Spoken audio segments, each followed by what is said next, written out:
Public ಟೈಮ್ಸ್ಗೆ ಸ್ವಾಗತ.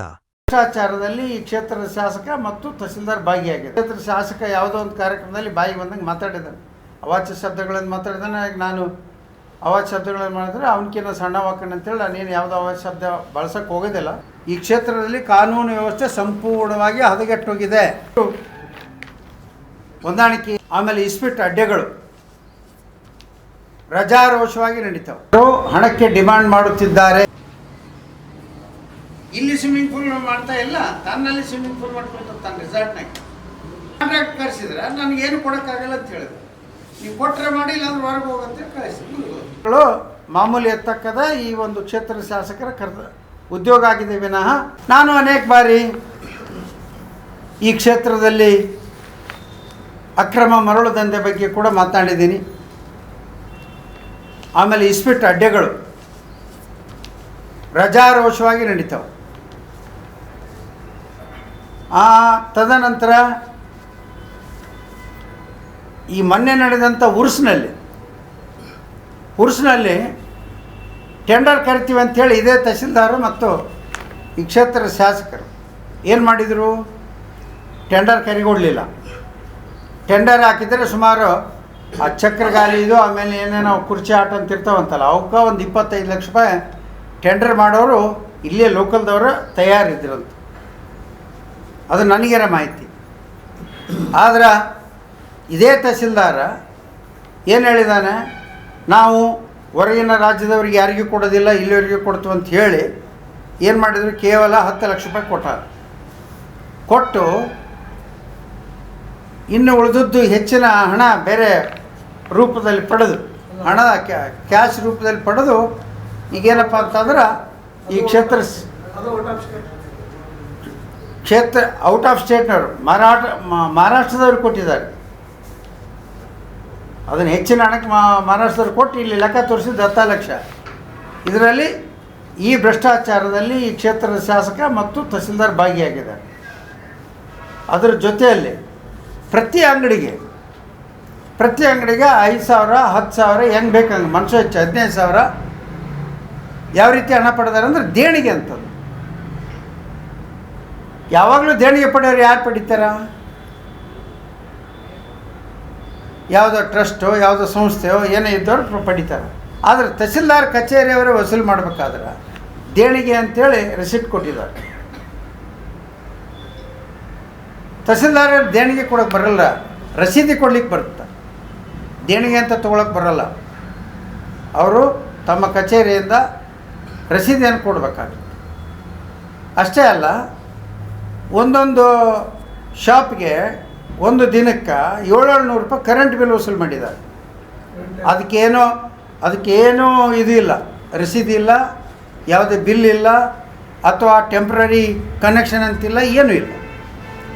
ಈ ರೀತಿ ಈ ಬಾರಿ ಉರುಸ್ನಲ್ಲಿ ಅವ್ಯವಸ್ಥೆನೂ ಮಾಡಿದ್ದಾರೆ, ಅವ್ಯವಹಾರನೂ ಕೂಡ ಮಾಡಿದ್ದಾರೆ.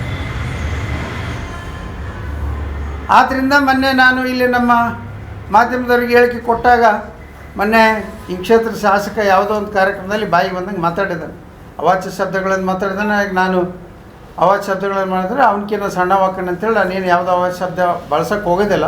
ಒಂದನೇದ್ದು. ಎರಡನೇದ್ದು ಏನಪ್ಪ ಅಂತಂದ್ರೆ, ಕ್ಷೇತ್ರದಲ್ಲಿ ಇವತ್ತು ಇಲ್ಕಲ್ ನಗರದಲ್ಲಿ ಕುಡಿಯೋ ನೀರಿಲ್ಲ. ಏನಿಲ್ಲ, ಅಧ್ಯಕ್ಷರಿದ್ದಾರೆ, ಇದೇ ವಾರ್ಡ್ನವ್ರು ಇದ್ದಾರೆ, ಅವ್ರಿಗೆ ಕುಡಿಯೋಕ್ಕೆ ನೀರಿಲ್ಲ.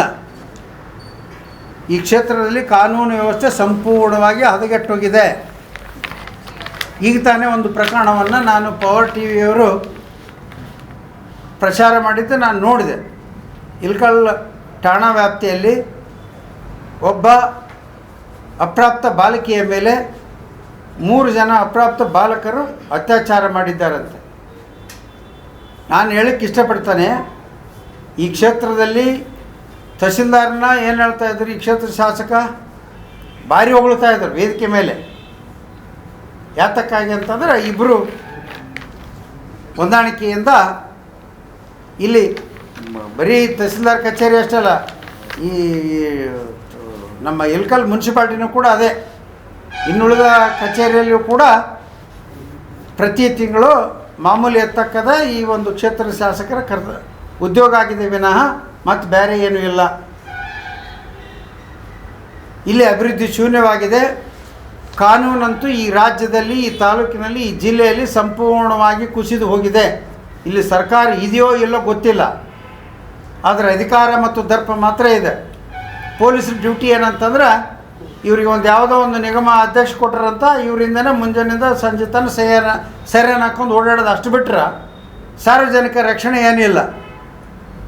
ಈಗ ಘಟನೆ ಆಗಿರ್ತಕ್ಕಂಥದ್ದು, ಅಪ್ರಾಪ್ತ ಬಾಲಿಕೆ ಮೇಲೆ ಅತ್ಯಾಚಾರ ಆಗಿರ್ತಕ್ಕಂಥದ್ದು ಈಗಾಗಲೇ 8 ದಿವಸ ಮೇಲೆ ಆಯ್ತು ಅಂತ ಕೇಳಿದೆ ನಾನೀಗ. ನನಗೂ ಮಾಹಿತಿ ಇರಲಿಲ್ಲ, ಈಗ ಬಂದ ಮೇಲೆ ಗೊತ್ತಾಯಿತು. ಜಸ್ಟ್ ಈಗ ಒಂದು 10-15 ನಿಮಿಷದಿಂದ ನಾನು ಮೇಲೆ ಟಿ ವಿ ಹಚ್ಚಿದಾಗ ಪವರ್ ಟಿ ವಿಯಲ್ಲಿ ಅದು ಸ್ಕ್ರೋಲಿಂಗ್ ಬರ್ತಾಯಿತ್ತು. ಅಂದರೆ ಈ ರೀತಿ ಆದರೆ ಹೇಗೆ? ಇವತ್ತು ನಮ್ಮ ವಿರೋಧ ಪಕ್ಷದ ನಾಯಕರಿಗೆ ಮತ್ತು ನಮ್ಮ ರಾಜ್ಯಾಧ್ಯಕ್ಷರಿಗೂ ಕೂಡ ಇದರ ಮಾಹಿತಿ ಕೊಡ್ತೇನೆ. ಲೋಕಾಯುಕ್ತರ ಹೆಸರಿನಲ್ಲಿ ವಸೂಲಿ ದಂಧೆಯನ್ನು ಮಾಡ್ತಕ್ಕಂಥ ತಹಸೀಲ್ದಾರ್ ಮತ್ತು ಏನು ಸಿಬ್ಬಂದಿ ವರ್ಗದವರು ನೊಂದಿದ್ದೀವಿ ಅಂತೇಳಿ ನನಗೆ ಪತ್ರ ಕೊಟ್ಟಿದ್ದಾರೆ, ಕಳಿಸಿದ್ದಾರೆ. ಅದರ ಕಾಪಿಯನ್ನು ನಿಮಗೆ ಎಲ್ಲರಿಗೂ ಕೂಡ ಕೊಡ್ತೀವಿ ನಾವು. ಎಲ್ಲರಿಗೂ ಪ್ರತಿಯೊಬ್ಬರಿಗೂ ಕೂಡ ಕೊಡ್ತಾ ಇದ್ದೀವಿ ಒಂದೊಂದು ಕಾಪಿಯನ್ನು. ಇದನ್ನು ಫಾರೆನ್ಸಿಕ್ ಲ್ಯಾಬ್ರೇಟ್ರಿಗೆ ಕಳಿಸ್ರಿ. ಮತ್ತು ಅಲ್ಲಿ ಹೋಗಿ ಸಿಬ್ಬಂದಿ ವರ್ಗದವ್ರು ಯಾರಿದ್ದಾರೆ ಕೇಳಿ, ತಹಸೀಲ್ ಆಫೀಸಿಗೆ ಏನು ನಡೀತಾ ಇದೆ ಅಂತ. ತಾವು ಮಾಧ್ಯಮದಲ್ಲಿ ಹೆಂಗೂ ಬಂದಿದ್ದೀರಿ, ಕೇಳಿದರೆ ಉತ್ತಮ ಅಂತ ನನ್ನ ಭಾವನೆ. ಆದ್ದರಿಂದ ಇವತ್ತಿದನ್ನೆಲ್ಲ ಫಾರೆನ್ಸಿಕ್ ಲ್ಯಾಬ್ರೇಟ್ರಿಗೆ ಕಳಿಸಿ ಅದನ್ನು ರುಜುವಾತುಪಡಿಸಿ ಏನು ತಹಸೀಲ್ದಾರ್, ಈ ತಾಲೂಕಿನ ತಹಸೀಲ್ದಾರ್ ಏನಿದಾರಲ್ಲ, ಅವ್ರ ಮೇಲೆ, ಅವ್ರ ವಿರುದ್ಧ ಕಾನೂನು ರೀತಿಯ ಕ್ರಮವನ್ನು ಕೈಗೊಳ್ಳಬೇಕು ಅಂತ ಹೇಳಿಕೆಸಿ ನಾನು ತಮ್ಮ ಮೂಲಕ ಈ ರಾಜ್ಯದ ಮಾನ್ಯ ಮುಖ್ಯ ಲೋಕಾಯುಕ್ತರಲ್ಲಿ ವಿನಂತಿಯನ್ನು ಮಾಡ್ಕೊಳ್ತೀನಿ. ಇಲ್ಲಿದೆ, ಇಲ್ಲಿ ಈಗ ಒಬ್ಬೊಬ್ಬರ ಹೆಸರಲ್ಲಿ ಈಗ ಒಂದು 10 ಜನದ ಹೆಸರು ಬರೆದಿದ್ದಾರೆ. ಒಬ್ಬರ ಹೆಸರಲ್ಲಿ 5,000, 3,000, 3,000, 5,000, 5,000, 5,000, 5,000. ಇದೇನು 15 ಅಥವಾ 5 ಗೊತ್ತಿಲ್ಲ. ಮೋಸ್ಟ್ಲಿ 42,000 ರೂಪಾಯಿ. 10, ಇದೊಂದು 2, ಒಂದು 50,000 ರೂಪಾಯಿ ಅವತ್ತಿನ ಕಾರ್ಯಕ್ರಮಕ್ಕೆ ಬಂದಾಗಿರ್ತಾರೆ ಇದನ್ನು. ಮತ್ತು ಅವರಿಗೆ ಎದುರಿಸ್ತಾ ಇದ್ದಾರೆ. ಯಾವಾಗ ಅದು ಹೊರಗಡೆ ಬಂತು, ಲೋಕಾಯುಕ್ತ ತನಿಖೆ ನಡೀತಾ ಇದೆ, ಅವಾಗ ಅವ್ರನ್ನ ಎದುರಿಸ್ತಾ ಇದ್ದಾರೆ. ಯಾರನ್ನ? ಸಿಬ್ಬಂದಿಯವ್ರ. ಆ ಸಿಬ್ಬಂದಿಯವರು ಅದಕ್ಕಾಗಿ ಇಲ್ಲಿ ಇವತ್ತು ನನಗೆ ಇದು ನೋಡಿ ಆಗಿದೆ. ಸರ್ಕಾರದಲ್ಲಿ ಇರ್ತಕ್ಕಂಥ ಶಾಸಕರನ್ನ ಕೇಳಬೇಕು, ಏನು ಸ್ವತ್ತು ಮನೆಯಲ್ಲಿರ್ತಕ್ಕಂಥ ಮಾಜಿ ಶಾಸಕರನ್ನ ಅವ್ರ ಸಹಾಯ ಕೇಳಬೇಕು. ನೋಡಿ ಲೆಕ್ಕ ಇದೆ ಅಂತ. ಅಂದರೆ ಆಡಳಿತದ ವ್ಯವಸ್ಥೆ ಯಾವ ರೀತಿ ಇಲ್ಲಿದೆ ಅನ್ನೋದನ್ನು ಅರ್ಥ ಮಾಡ್ಕೊಳ್ಬೇಕು. ಎಂಥ ವಿಪರ್ಯಾಸ ಇದು! ಏನಾದರೂ ಸಹಾಯ ಬೇಕಾದ್ರೆ ಸರ್ಕಾರನ ಮತ್ತು ಹಾಲಿ ಇರ್ತಕ್ಕಂಥ ಶಾಸಕರನ್ನ ಕೇಳೋದು ಎಲ್ಲಾದರೂ ಉಂಟು. ಆದರೆ ಇದು ಮಾಜಿ ಶಾಸಕರಿಗೆ ನೀವು ಧ್ವನಿಯಾಗ್ರಿ, ನಮ್ಮ ಪರವಾಗಿ ನಮ್ಗೆ ಸಹಾಯ ಮಾಡಿರಿ ಅಂತೇಳಿ ಪತ್ರ ಬರೀತಾರಂದ್ರೆ ಇನ್ನು ಇದರಿಂದ ದುರಾಡಳಿತ ಯಾವ ಕ್ಷೇತ್ರದಲ್ಲಿದೆ ನೀವೇ ಲೆಕ್ಕ ಹಾಕೊಳ್ಳಿ. ಅದಕ್ಕೆ ಇದನ್ನು ಉತ್ತರ ಕೊಡೋದು ಬಿಟ್ಟು ಏನೇನೋ ಬಾಯಿಗೆ ಬಂದ ಅವಾಚ್ಯ ಶಬ್ದಗಳಿಂದ ಮಾತಾಡಿದ್ರೆ ಇದು ಅದಕ್ಕೆ ಅವಿವೇಕರು ಮಾಡ್ತಕ್ಕಂಥ ಕೆಲಸ. ವಿವೇಕಿಗಳು ಮಾಡ್ತಕ್ಕಂಥ ಕೆಲಸ ಅಲ್ಲ, ಒಬ್ಬ ಅವಿವೇಕಿ ಮಾಡ್ತಕ್ಕಂಥ ಕೆಲಸ ಮಾಡೋದನ್ನು ಬಿಟ್ಟು ಈ ಕ್ಷೇತ್ರದಲ್ಲಿ ಕುಡಿಯೋಕ್ಕೆ ನೀರು ಇಲ್ಲಿ ಇಳ್ಕಲ್ಲಾಗ ನಾನೇ ಟ್ಯಾಂಕರ್ ತರಿಸಿ ಹಾಕ್ಸ್ಕೊಂಡೇನೆ. ಮೊನ್ನೆ 3 ಟ್ಯಾಂಕರ್. ಕರೆಂಟ್ ಇಲ್ಲ, ಈಗ ನೋಡಿದ್ರಲ್ಲ ನಮ್ಮ ಜನ್ರೇಟ್ರ್ ಚಾಲು ಐತಿ. ಅಂಥ ಒಂದು ಪರಿಸ್ಥಿತಿ ಐತಿ ಇಲ್ಲಿ. ಮಾತು ಹೇಳ್ರಿ, ಈ ಕ್ಷೇತ್ರದ ಶಾಸಕ ಏನು ದೊಡ್ಡ ಅಭಿವೃದ್ಧಿ ಏನೋ ಅದನ್ನು ತಂದಿನಿ ಇದನ್ನು ತಂದಿನಂತ ನಮ್ಮ ಸೆಂಟ್ರಲ್ ಗೌರ್ಮೆಂಟಿಂದ ತಂದು ಪೂಜೆ ಮಾಡಿ ತಮ್ಮ ಕನಸು ಅಂತ ಹೇಳ್ಕೊಂತ ಅಡ್ಡಾಡ್ತಾರೆ. ನಮ್ಮ ಗದ್ದಿಗೌಡರು ಇಲ್ಲಿ ಅಂಡರ್ ಪಾಸ್ ಮಾಡಿರ್ಬೋದು, ಅಲ್ಲಿ CRF ಫಂಡಲ್ಲಿ ನಂದವಾಡಿಗೆ ರಸ್ತೆ ಮಾಡಿರ್ತಕ್ಕಂಥದ್ದು ಆಗ್ಬೋದು, ಅದನ್ನು ನನ್ನ ಫಂಡು ಏನು ನನ್ನ ಕನಸು ಅಂತೇಳಿ. ಆದ್ದರಿಂದ ಒಟ್ಟಿನಲ್ಲಿ ಈ ರಾಜ್ಯದ ಮಾನ್ಯ ಮುಖ್ಯಮಂತ್ರಿಗಳಿಗೂ ಕೂಡ ವಿನಂತಿ ಮಾಡ್ಕೊಳ್ತೀನಿ ನಾನು. ಇಲ್ಲಿ ಎಲ್ಲ ಕಾನೂನು ಸುವ್ಯವಸ್ಥೆ ಹದಗೆಟ್ಟೋಗಿದೆ ಮತ್ತು ಇಲ್ಲಿ ಏನಂತಂದ್ರೆ ಭ್ರಷ್ಟಾಚಾರ ತಾಂಡವಾಡ್ತಾ ಇದೆ. ಇದಕ್ಕೆ ಕಡಿವಾಣ ಹಾಕಬೇಕು. ಮತ್ತು ಏನೀಗ ತಹಸೀಲ್ದಾರ್ ಮೇಲೆ ಅಪಾದನೆ ಬಂದೈತೆ, ಮಾನ್ಯ ಲೋಕಾಯುಕ್ತರು, ಈ ರಾಜ್ಯದ ಲೋಕಾಯುಕ್ತರು ಇದನ್ನು ಶಿಸ್ತು ಕ್ರಮ ತಗೊಳ್ಬೇಕು. ಆಮೇಲೆ ಇದನ್ನು ವಿಚಾರಣೆ ಮಾಡಬೇಕು. ಅವರ ಹಸ್ತಾಕ್ಷರ ಹೌದೋ ಅಲ್ಲ ಅಂಥೇಳಿ ಇದನ್ನು ಫಾರೆನ್ಸಿಕ್ ಲ್ಯಾಬ್ರೇಟ್ರಿಗೆ ಕಳಿಸ್ಬೇಕು. ಮತ್ತು ಒಂದು ವಿನಂತಿನ ಮಾಡ್ಕೊಳ್ತೀನಿ, ಯಾರು ನೊಂದ ಸಿಬ್ಬಂದಿ ವರ್ಗದವ್ರು ಅದೀರಿ, ಇದನ್ನು ಅಷ್ಟೇ ನಂಗೆ ಜೆರಾಕ್ಸ್ ಕಳಿಸಿರಿ, ಒರಿಜಿನಲ್ ಕಳಿಸ್ಕೊಡ್ರಿ ಅಂತೇಳನ್ನು ಕೂಡ ನಾನು ನಿಮ್ಮಲ್ಲಿ, ಯಾಕಂದ್ರೆ ನಮ್ಗೆ ನಾಳೆ ಕೇಳಿದ್ರೂ ಕೂಡ ನನಗೆ ಬೇಕಾಗುತ್ತೆ. ಈಗ ನೀವೇ ಕೇಳ್ಬೋದು ಎಲ್ಲಿದೆ ಅದು ಒರಿಜಿನಲ್ ಎಲ್ಲೈತೆ ಅಂತ. ಅದು ಒರಿಜಿನಲ್ ಇನ್ನೂ ಬಂದಿಲ್ಲ. ನಾನು ಅದಕ್ಕೆ ವಿನಂತಿ ನಿಮ್ಮ ಮುಖಾಂತರ ಮಾಡಕತ್ತೀನಿ. ನಾನು ಕಳಿಸಿದ್ರೆ ಒಳ್ಳೆಯದು. ನಿಮ್ಮ ಸಹಾಯಕ್ಕೆ ನಾನು ಬರಲಿಕ್ಕೆ ಅನುಕೂಲ ಆಗುತ್ತೆ ಅನ್ನೋದು ಮಾತನ್ನು ಈ ಸಂದರ್ಭದಲ್ಲಿ ಹೇಳಲಿಕ್ಕೆ ಇಚ್ಛೆಪಡ್ತೇನೆ. ಧನ್ಯವಾದಗಳು. ಬರೆದು ಲೋಕಾಯುಕ್ತರಿಗೆ, ಈ ರಾಜ್ಯದ ಮಾನ್ಯ ಲೋಕಾಯುಕ್ತರಿಗೆ ನಾನು ಪತ್ರ ಬರಿತೇನೆ. ಪತ್ರ ಬರೆದು ಇದ್ರ ಬಗ್ಗೆ ಕೂಲಂಕುಷ ತನಿಖೆ ಮಾಡಿ ಸಂಬಂಧಪಟ್ಟ ತಹಸೀಲ್ದಾರ್ ಮೇಲೆ ಕ್ರಮ ಕೈಗೊಳ್ಳಬೇಕು ಅಂತೇಳಿ ಕೂಡ ವಿನಂತಿ ಮಾಡ್ತೀನಿ. ನಾನು ಪತ್ರ ಬರಿತೇನೆ.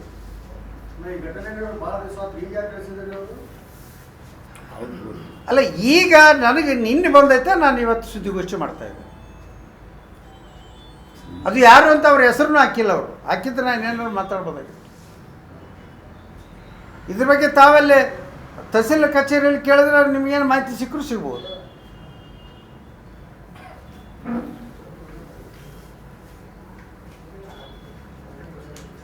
ಒಂದು ಎರಡನೇದ್ದು, ನಾನು ದಾಖಲಾತಿ ಕೊಡೋದಕ್ಕಿಂತ ನಾನು ಏನು ಮಾಡಿದೆ ಅಂದರೆ ನನ್ನ ಕೆಲಸ ಮಾತಾಡ್ತಾವೆ.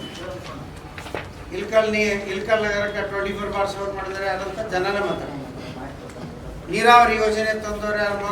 ಮೊದಲೇ ಹಂತದ ಯೋಜನೆ, ಎರಡನೇ ಹಂತದ ಯೋಜನೆ ತಂದವರು ಯಾರು? ಮೊದಲೇ ಹಂತದ ಯೋಜನೆ ತಂದು ನನ್ನ ಅವಧಿಯಲ್ಲೇ ನಾನೇ ಮಾಡಿದೆ, ಸಂಪೂರ್ಣ ಮಾಡಿದೆ. ಅದಷ್ಟು 35,000 ಎಕರೆ ನೀರಾವರಿ ನಡೀತಾ ಇದೆ. ಎರಡನೇ ಅವಧಿಯಲ್ಲಿ ಇನ್ನು ಮಂಜೂರು ಮಾಡಿ ಕೆಲಸ ಪ್ರಾರಂಭ ಮಾಡಿದ್ವಿ, ಡ್ರಿಪ್ ಇರಿಗೇಷನ್ನು. ಅದನ್ನೆಲ್ಲ ಸಂಪೂರ್ಣ ಯಾರು ಹಾಳು ಮಾಡಿದಂತೂ ಕ್ಷೇತ್ರ ಜನತೆಗೆ ಗೊತ್ತೈತಿ.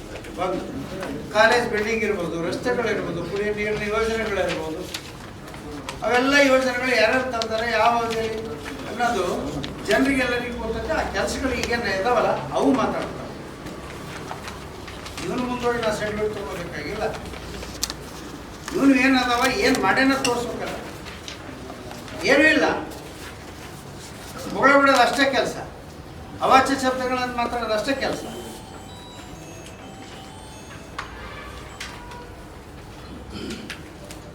ಇವತ್ತಿನವರೆಗೆ ಈ ಸರ್ಕಾರ ಬಂದ ಮೇಲೆ ಯಾವುದೇ ಅಭಿವೃದ್ಧಿ ಕೆಲಸಗಳಾಗಿಲ್ಲ. ಯಾವುದೇ ಅಭಿವೃದ್ಧಿ ಕೆಲಸಕ್ಕೆ ಹಣ ಬಿಡುಗಡೆ ಆಗಿಲ್ಲ. ಏನಾಗಿದ್ದಾವೆ? ಏನೂ ಇಲ್ಲ.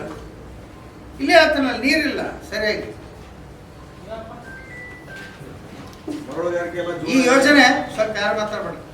ಈ ಯೋಜನೆ ಇಲ್ಕಲ್ ನಗರಕ್ಕೆ 24/7 ಯೋಜನೆ ಮಾಡಿರ್ತಕ್ಕಂಥದ್ದು ಮುಂದಿನ 30 ವರ್ಷಗಳ ಏನು ಪ್ರಾರಂಭ ಆದಾಗಲಿಂದ ಮುಂದಿನ 30 ವರ್ಷಕ್ಕೆ ಜನಸಂಖ್ಯೆ ಎಷ್ಟಾಗುತ್ತಾ ಆ ಜನಸಂಖ್ಯೆಗೆ ಅನುಗುಣವಾಗಿ ನೀರನ್ನು ಸದ್ಬಳಕೆ ಮಾಡಲಿಕ್ಕೆ ಅಂತಲೇ ಈ ಯೋಜನೆ ಮಾಡಿರ್ತಕ್ಕಂಥದ್ದು. 30 ವರ್ಷಗಳ ಅವಧಿ. ಎಲ್ಲಿ 2010ರಿಂದ ಹಿಡಿದು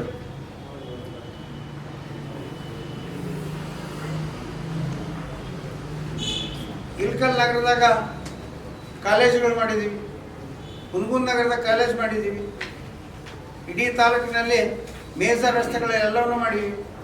ಈಗ 1 ಕಿಲೋಮೀಟ್ರ್ ಮಾಡೋಕ್ಕಾಗಿಲ್ಲ. ನಾನು ತಂದು ಏನೋ ಗುದ್ಲಿ ಪೂಜೆ ಮಾಡೋಕತ್ತೆ.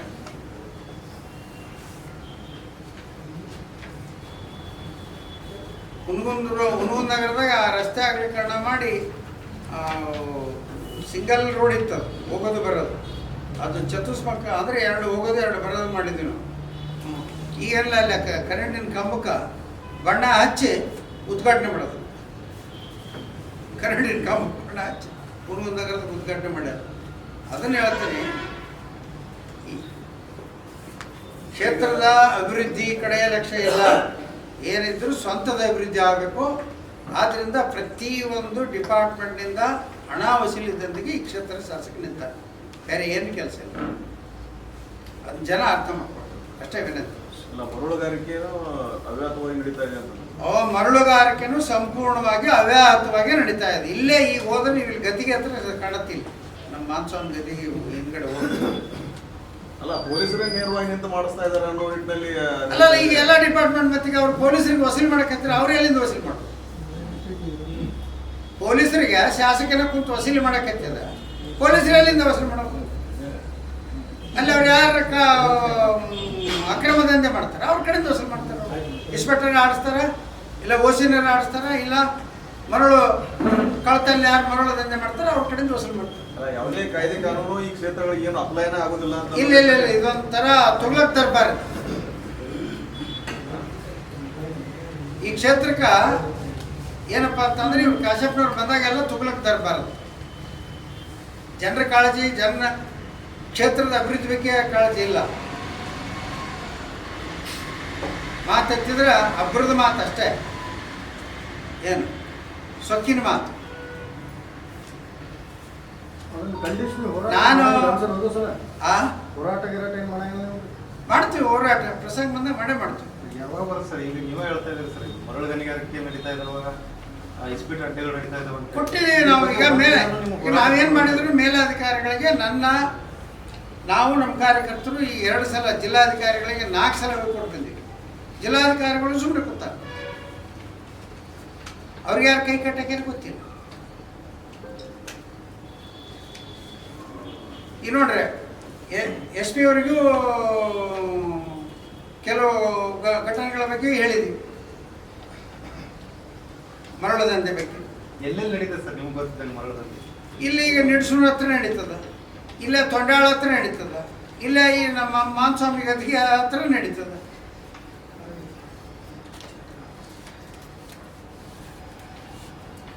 ಇಲ್ಲಿ ಈಗ ನೀವು ಹೋಗ್ಬೇಕಾದ್ರೆ ಎದುರಿಗೆ ಬಂದ್ವು ಅವರು ಟಿಪ್ಪರ್ಗಳು.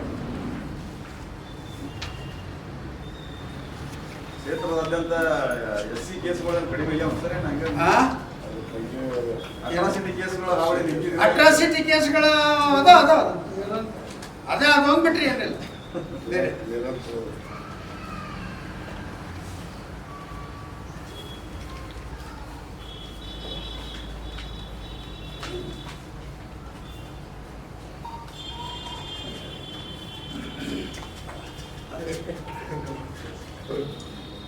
ಅಲ್ಲ, ಅವರು ಮಾಹಿತಿ ಕೊಟ್ಟಾರ.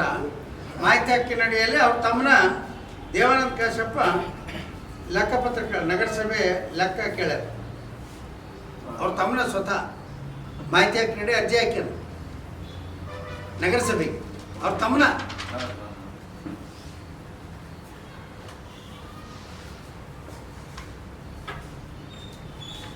ಯಾವ ವಿಷಯದ ಬಗ್ಗೆ ಕೇಳಿದ್ರೆ ಯಾವ ವಿಷಯದ ಬಗ್ಗೆ ಮಾಹಿತಿ ಕೇಳಬಹುದು? ಮಾಹಿತಿ ಹಾಕಿನಾಗೇನ ಲೆಕ್ಕ ಕೇಳ್ಯಾರಂತ ಮಾಹಿತಿ ನಮಗೆ ಕೊಟ್ಟರೆ ಮಾಹಿತಿ. ನಾನು ಬಂದಿದ್ದೆ ಅಲ್ಲಿ ಬಾಳ್ಕೊಡಿಗೆ ಬಂದು DC ಅವರಿಗೆ, SP ಅವರಿಗೆ, ಎಲ್ಲರಿಗೂ ಮೇಲಧಿಕಾರಿಗಳಿಗೆ, ಇವನ್ ಡೈರೆಕ್ಟರೇಟ್ ಲೆವೆಲ್ದಾಗೂ ಕೂಡ ನಾನು ಕಂಪ್ಲೇಂಟ್ ಮಾಡಿದ್ರೆ ಮುಂದೆ ಆಗ್ತಾವೆ, ಅನುಭವಿಸ್ತಾರೆ. ಯಾರ್ಯಾರು ತಪ್ಪು ಮಾಡ್ಯಾರ ಅವ್ರಿಗೆ ಶಿಕ್ಷೆ ಆಗೇ ಆಗುತ್ತೆ. ಅದ್ರ ಬೆನ್ನತ್ತು ಬಿಡೋದಲ್ಲ. ಯಾವ ಅಧಿಕಾರಿಗಳು ತಪ್ಪು ಮಾಡಿದ್ದಾರೆ ಅವರಿಗೆ ಸರಿಯಾದ ಪಾಠ ಕಲಿಸ್ತಾರೆ. ಜನರ ಪರವಾಗಿರಬೇಕು, ಜನರ ರಕ್ಷಣೆಗೆ ನಿಲ್ಬೇಕು ಅವರು. ಅದಾದ ಬಿಟ್ಟು ಕಳಿಸಿ ಶಾಸಕನ ರಕ್ಷಣೆಗೆ ನಿಂತಾರೆ.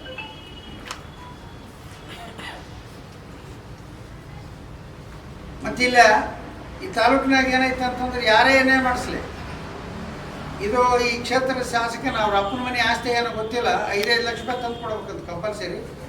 ಇಲ್ಲಾಂದ್ರೆ ಯಾರು ಉತ್ತಾರ ಕೇಳಕ್ಕೆ ಹೋದ್ರೆ, ಪಬ್ಲಿಕ್ ಉತ್ತಾರ ಕೇಳಕ್ಕೆ ಹೋದ್ರೆ ಅವ್ರು ಕಮಿಷನರ್ ಇಬ್ಬರು ಹೇಳ್ತಾರೆ, ಉಣಗುಂದ ಮತ್ತು ಇಳ್ಕಲ್ದವ್ರು. ಏನಂತ ಹೇಳ್ತಾರೆ? MLA ಹೋಗಿ ಭೇಟಿಯಾಗಿಬಿಟ್ಟದು. ಎದಕ್ಕಪ್ಪ? ಯಾಕೆ ಭೇಟಿ ಆಗ್ಬೇಕು? ಯಾರಪ್ಪನ ಮನೆ ಆಸ್ತಿ ಅದು? ಯಾರು ಉತ್ತಾರ ಅದು? ಈ ನಿಮ್ಮ ಉತ್ತಾರ ಕೇಳಕ್ಕೆ ಬರ್ತಾರೆ. ರಿಯಲ್ ಎಸ್ಟೇಟ್ ಮಾಫಿಯಾ ಅದು ರಿಯಲ್ ಎಸ್ಟೇಟ್. ಅವ್ರು ಯಾರು ಇದನ್ನ ಮಾಡಿದ್ದಾರೆ? ಲೇಔಟ್ ಫಾರ್ಮೇಶನ್ ಏನು ಮಾಡ್ಯಾರ? ಮಾಡಿದವರು ಸಂಪೂರ್ಣವಾಗಿ ಕೆಲಸ ಮಾಡಿದ ಮೇಲೇನು ಯಾಕೆ ಕೊಡೋದಿಲ್ಲ? ಆಮೇಲೆ ಈಗ ಓಲ್ಡ್ ಆಲ್ರೆಡಿ 10-20 ವರ್ಷ ಹಿಂದೆ ಇದ್ದವರು ಅವ್ರಿಗೂ ಅಲ್ಲಿ ಉಣಗುಂದಾಗ ಅವ್ರಿಗೂ ನೀವು ಯಾರಿಗೂ ಇದನ್ನು ಕೊಡಬಾರ್ದು, ಏನು ಉತ್ತರ ಕೊಡಬಾರ್ದು. ಯಾರಪ್ಪನ ಮನೆ ಆಸ್ತಿ ಉತ್ತರ? ಎಷ್ಟೋ ವರ್ಷದಿಂದ ಜೀವನ ನಡೆಸ್ಕೊಂಡು ಬಂದರೆ ಅವ್ರು ಉತ್ತರ ಕೊಡಬಾರ್ದು. ಅವ್ರು ಏನೋ ಬ್ಯಾಂಕ್ ಸಾಲ ತಗೋಬೇಕು, ಇನ್ನೊಂದು ತಗೋಬೇಕು, ಇನ್ನೊಂದು ತಗೋಬೇಕು. ಅಂದ್ರೆ ಅಧಿಕಾರಿಗಳು ಏನಾಗ್ಯಾರ ಅಂತಂದ್ರೆ ಇವರು ಏನು ಹೇಳ್ತಾರೆ ಅದನ್ನು ಚಾಚು ತಪ್ಪದೆ. ಅದು ಸರಿ ಇತ್ತು, ತಪ್ಪಿತ್ತು, ಕಾನೂನು ಇತ್ತು, ಕಾನೂನು ಪ್ರಕಾರ ಇತ್ತು, ಅದಿಲ್ಲ. ಅದನ್ನು ಮಾಡೋದಷ್ಟೇ ಕೆಲಸ. ಅಂದರೆ ನಾ ಏನು ಹೇಳ್ತೀನಿ ಅದನ್ನ ಅಷ್ಟು ಮಾಡು.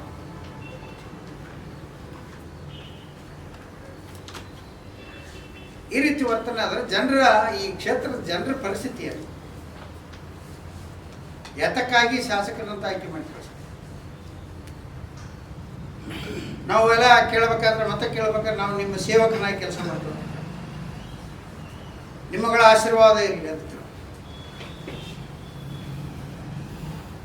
ಇದು ಆರಿಸ್ ಬರಂತನ ಸೇವಕ ಆಶೀರ್ವಾದ ಇಲ್ಲ ಅಂತ ಕೇಳೋದು. ಆರಿಸ್ ಬಂದ ಮೇಲೆ ಎಮ್.ಎಲ್.ಎ ಆದಮೇಲೆ ನಿನ್ನ ನೋಡ್ಕೋತೀನಿ ಮಾಡ್ಕೋತೀನಿ, ನಿನ್ನ ಅವ್ನು ಮಾಡಿ ಇವನ್ನ ಹಾಕಲ್ಲ ಇವನ ಅಂತಲ್ಲ. ಇದ ಆಡಳಿತ, ಇದಕ್ಕೆ ಆಡಳಿತ ಅಂತಾರೆ. ಇದು ಜನರ ಸೇವೆ ಮಾಡೋದು.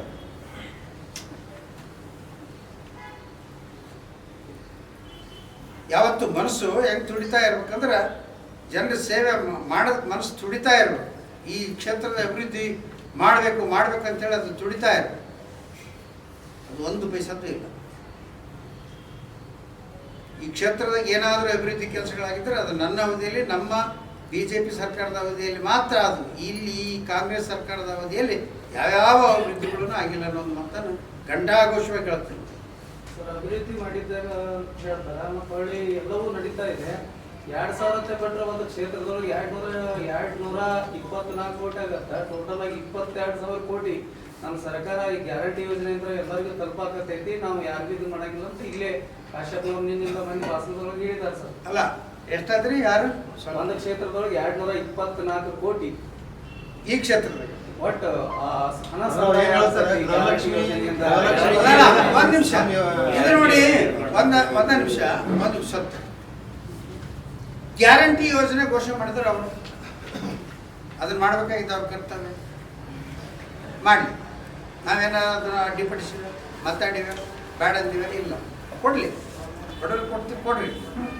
ನಾವು ಕೇಳ್ತಾ ಇರೋದು ಒಂದು ಕಡೆ ಗ್ಯಾರಂಟಿ ಯೋಜನೆ ಅಂತ ಹೇಳ್ತೀವಿ, ಇನ್ನೊಂದು ಕಡೆ SCP TSP SC ಜನಾಂಗಕ್ಕೆ ST ಜನಾಂಗಕ್ಕೆ ಇರ್ತಕ್ಕಂಥ ಮೀಸಲಾಗಿರ್ತಕ್ಕಂಥ ಸುಮಾರು 25,000 ಕೋಟಿಗೆ ಹೆಚ್ಚಿನ ಹಣ ಎಲ್ಲಿ ಮಾಡಿದಿರಿ, ಏನು ಮಾಡಿದಿರಿ? ಅವ್ರಿಗೆ ಯಾಕೆ ಕೊಡಲಿಲ್ಲ? ಅವ್ರ ಹಕ್ಕಲ್ಲ ಅದು, ಅವ್ರ ಹಕ್ಕಲ್ಲ ಅದು. ಬಜೆಟ್ನಲ್ಲಿ ಅವರಿಗಾಗಿ ಮೀಸಲಿಟ್ಟಂಥ ಹಣ ಅದನ್ನು ಬಳಸಿದ್ದೀರಲ್ಲ.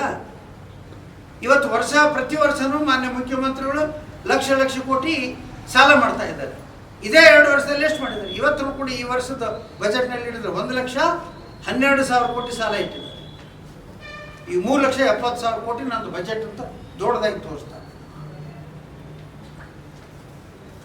ಅದರಲ್ಲಿ 80,000 ಕೋಟಿ ವೇತನಕ್ಕೆ ಹೋಗುತ್ತಾ, 35,000 ಕೋಟಿ ಪಿಂಚಣಿಗೆ ಹೋಗುತ್ತಾ. ಅದಾದಮೇಲೆ ಉಳಿದಣ ಏನಾಗ್ತಾ ಇದೆ? 51,000 ಕೋಟಿ 52,000 ಕೋಟಿ ಗ್ಯಾರಂಟಿ. ಇನ್ನು ಮಿಕ್ಕಿದ್ವು ಎಲ್ಲದವ?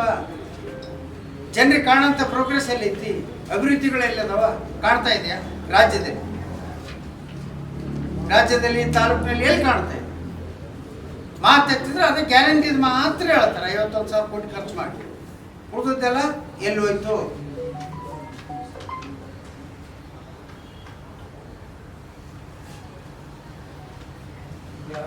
ರಾಜ್ಯ ಸರ್ಕಾರ ಎಲ್ಲ ಯಾಕಾಗತ್ತೆ ರೀ? ನಾ ಕೇಳ್ತಾ ಇರೋದು 51,000 ಕೋಟಿ ಗ್ಯಾರಂಟಿಗೆ, ಹೌದ್ರಾ? 80,000 ಕೋಟಿ ಇದಕ್ಕಿದೆ, ಅದಕ್ಕೆ ವೇತನಕ್ಕೆ. 35,000 ಕೋಟಿ ಪಿಂಚಣಿಗಿದೆ. ಆಯ್ತಾ? ಒಂದು 15 ಆಯ್ತು, ಪ್ಲಸ್ ಇದೊಂದು 51, ಒಂದು 66 ಆಯ್ತು. ಈಗ ಇವರು ಮಂಡಿಸಿರೋ ಬಜೆಟ್ ಎಷ್ಟು? 3,70,000 ಕೋಟಿ.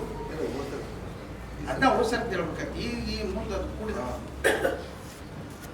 ಕೂಡಿದಾಗಲ್ಲ ಹಣ ಕೂಡುದು. ಮಿಕ್ಕಿದ್ದೆಲ್ಲಿ ಹೋಗ್ತದೆ? ಸಾಲ ಮರುಪಾವತಿ, ಬಡ್ಡಿ ಮರುಪಾವತಿ ಮಾಡ್ತೀವಿ. ಏನು ಮಿಕ್ಕಿದ್ದು? ಏನು ಅಭಿವೃದ್ಧಿ ಮಾಡಿರಿ ಈ ರಾಜ್ಯದಲ್ಲಿ?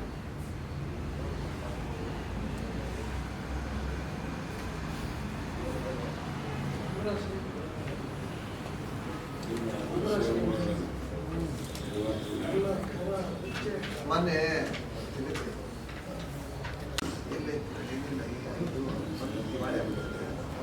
ಅಲ್ಲ, ಅದು ದಿವಾಳಿ ಆಗುತ್ತೆ. ಅಂದ್ರೆ ಒಂದು ಪ್ರೈವೇಟ್ ಬಸ್ ಹೋಯ್ತಾ ಇಲ್ಲಿಗೆ ಕೊಡದಾಗಿಡ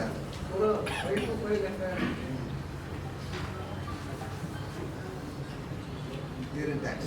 ನೀರಿನ ಟ್ಯಾಂಕ್. ಇಲ್ಲಿ ನೀರಿನ ಟ್ಯಾಂಕು ನಮ್ಮ ಅವಧಿಯಲ್ಲಿ ನಾವು ಪ್ರಾರಂಭ ಮಾಡಿದ್ವಿ. ಒಂದು ವರ್ಷ ಈಗಾಗಲೇ ಸುಮಾರು 65-70 ಲಕ್ಷ ರೂಪಾಯಿ ಪೇಮೆಂಟ್ ಆಗಿದೆ. ಅಲ್ಲಿ ಆ ಟ್ಯಾಂಕ್ ಕಟ್ಟಲಿಕ್ಕೆ ಪ್ರಶಸ್ತವಾದಂಥ ಸ್ಥಳ ಅದು. ಅದನ್ನು ಕಟ್ಟಿದ್ರೆ ಆ ಭಾಗದ ಜನರಿಗೆ ನೀರು ಸಿಗುತ್ತಾ, ಮತ್ತೆ ದೊಡ್ಡನಗೌಡರ ಹೆಸರು ಬರ್ತದೆ. 20 ಡಿವಿಷನ್ಗಳು ಅರ್ಥ ಅಲ್ಲ. ಹಳೆ ಊರು ಏನೈತಲ್ಲ ಹೆಚ್ಚು ಕಡಿಮೆ ಓಲ್ಡ್ ಇಲ್ಕಲ್ ಏನೈತಲ್ಲ ಬಸ್ ಸ್ಟ್ಯಾಂಡಿಂದ ಕೆಳಗಡೆ ಆ ಬ್ರಿಡ್ಜಿಂದ ಕೆಳಗಡೆ ಆ ಕಡೆ ಇರ್ತಕ್ಕಂಥ ಊರಿಗೆ ಸಂಪೂರ್ಣ ನೀರು ಒದಗಿಸ್ತಕ್ಕಂಥದ್ದು 15 ಲಕ್ಷ ಲೀಟರ್ ಕೆಪಾಸಿಟಿ ಒಂದು ಓವರ್ ಟ್ಯಾಂಕ್ ಕಟ್ಟಕತ್ತಿದ್ದು ಅಲ್ಲಿ ಕಾಲೇಜ್ ಹತ್ರ. ಅದೇನೈತೆ ಒಂದು ಕಾರ್ನರ್ಗಿದೆ.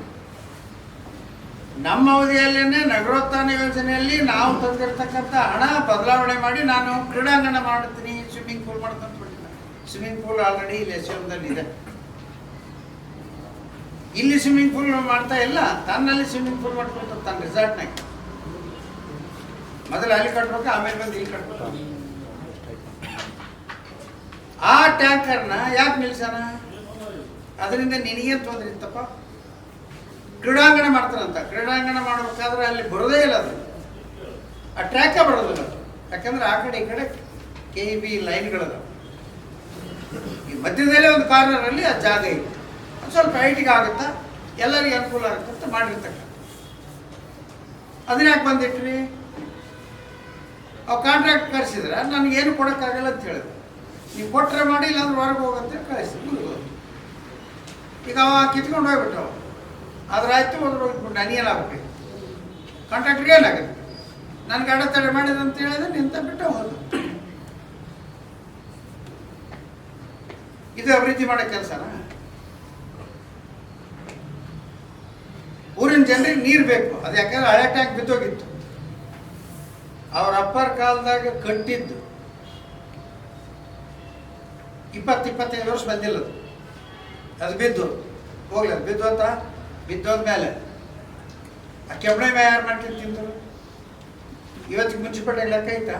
ಇಲ್ಲ. ಅದಕ್ಕೂ ಕಂಪ್ಲೇಂಟ್ ಮಾಡೀನಿ DC ಅವರಿಗೆ. ಜಿಲ್ಲಾಧಿಕಾರಿಗಳು ಯಾತಕ್ಕಾಗಿ ಸುಮ್ ಕೂತಾರೋ ಗೊತ್ತಿಲ್ಲ. ನಾನು ಜಿಲ್ಲಾಧಿಕಾರಿಗಳಿಗೆ ನಿಮ್ಮ ಮೂಲಕ ಕೇಳಕ್ಕೆ ಬಯಸ್ತೀನಿ, ಇಲ್ಲಿವರೆಗೆ ನಾನೇನೇನು ಕೊಟ್ಟಿದ್ದೀನಿ ಕಂಪ್ಲೇಂಟ್ ಅಭಿವೃದ್ಧಿಗೋಸ್ಕರ, ನಮಗೇನು ಸ್ವಂತದ್ದು ಯಾವ ಕೊಟ್ಟಿದ್ದೀನಿ. ಈ ತಾಲೂಕಿನಲ್ಲಿ ನಡೀತಕ್ಕಂಥ ಅವ್ಯವಹಾರದ ಬಗ್ಗೆ ಇರ್ಬೋದು, ಅಭಿವೃದ್ಧಿಗೋಸ್ಕರ ಇರ್ಬೋದು. ನೋಡಿ, ಅಟ್ಲೀಸ್ಟ್ ನೀವೊಬ್ಬ ಜಿಲ್ಲಾಧಿಕಾರಿಗಳಾಗಿ ಜವಾಬ್ದಾರಿತ್ವದ ಕೆಲಸ ಮಾಡಿ ಅದಕ್ಕೆ ನ್ಯಾಯ ಒದಗಿಸಿರತ್ತೆ. ನಾವು ಮಾಡಿದ್ರೆ ಇಲ್ಲ, ನೀವು ಹೇಳೋದು ತಪ್ಪೈತೆ ಅಂತ ನಮ್ಗೆ ಹೇಳ್ರಲ್ಲ. ಯಾರು ಬೇಡಂತ? ನೀವು ಕೇಳೋದು ತಪ್ಪೈತೆ ಅಂತ ನಾವು ಕೇಳೋದು, ನಾವು ಹೇಳೋದು ತಪ್ಪಿದ್ದಾರೆ ಹೇಳ್ರಿ ನೇರವಾಗಿ. ಅದ್ರಾಗೇನಿದೆ? ನೀವು ಯಾಕೆ ಸುಮ್ ಕೂತಿರೋ? ನಿಮ್ಮ ಸಿಬ್ಬಂದಿಯವ್ರು ಯಾಕೆ ಸುಮ್ ಕೂತಾರೋ? ನನ್ನ ದೇವರಾಗಲ್ಲ. ಸ್ಟ್ರೈಕ್ ಮಾಡ್ತೀವಿ ಅಂತ ಹೇಳಿದಾಗ ಅವರು ಸ್ಟ್ರೈಕ್ ಮಾಡ್ತೀವಿ ಅಂತ ಡೇಟ್ ಕೊಟ್ಟಾಗ ಮತ್ತೆ ಆಫೀಸರ್ ಕಳಿಸಿದ್ರು. ಯಾರು? ಇದ DC ಅವರು.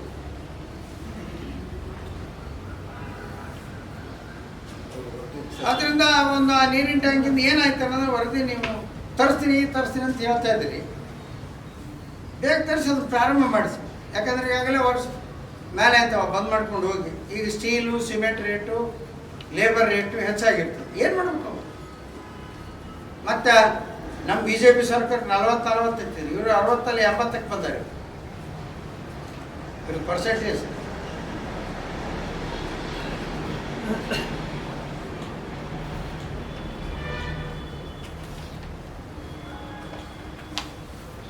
ಸಂಪೂರ್ಣವಾಗಿ ಏನಪ್ಪ ಅಂತಂದ್ರೆ ಈ ಸರ್ಕಾರ ಮತ್ತು ಈ ಕ್ಷೇತ್ರ ಶಾಸಕ ವಿಫಲ ಆಗ್ಯಾರ. ಭ್ರಷ್ಟಾಚಾರದಲ್ಲಿ ತೊಡಗಿಸ್ಯಾರ. ಮತ್ತು ನಮ್ಮ ಸರ್ಕಾರಕ್ಕೆ 40% ಇರ್ತಿದ್ರೆ ಇವರು 60 80% ಬಂದಾರೆ. ಈಗ ಮೊನ್ನೆ ಗುತ್ತಿದಾರರಿಗೆ ಏನೈತಿ ಹೇಳಿದ್ರು, ಅವ್ರಿಗೆ ಟೆಂಡರ್ ಕರೆದ್ರೆ ಅವ್ರು ಮುಂದೆ ಬಂದು ಕೆಲಸ ಮಾಡೋಕ್ಕೆ ಧೈರ್ಯ ಬರ್ತಾ ಇಲ್ಲ ಅವ್ರಿಗೆ. ಆ ಪರಿಸ್ಥಿತಿ ಈ ರಾಜ್ಯದಲ್ಲಿ, ಈ ತಾಲೂಕಿನಲ್ಲಿ ನಿರ್ಮಾಣ ಆಗಿದೆ.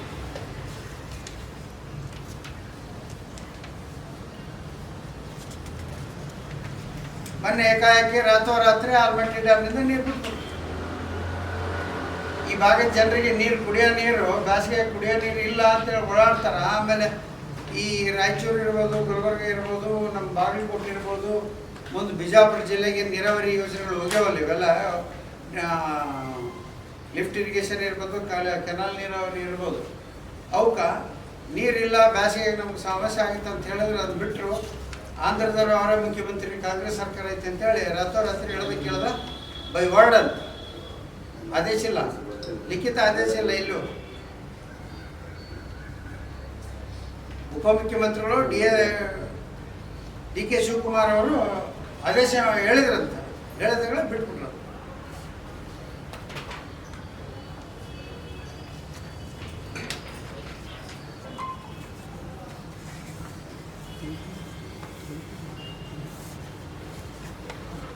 Okay, thank you. ಸುದ್ದಿಗಳನ್ನು ನೋಡಲು ಪಬ್ಲಿಕ್ ಟೈಮ್ಸ್ ಸಬ್ಸ್ಕ್ರೈಬ್ ಮಾಡಿ, ಬೆಲ್ ಬಟನ್ ಒತ್ತಿ.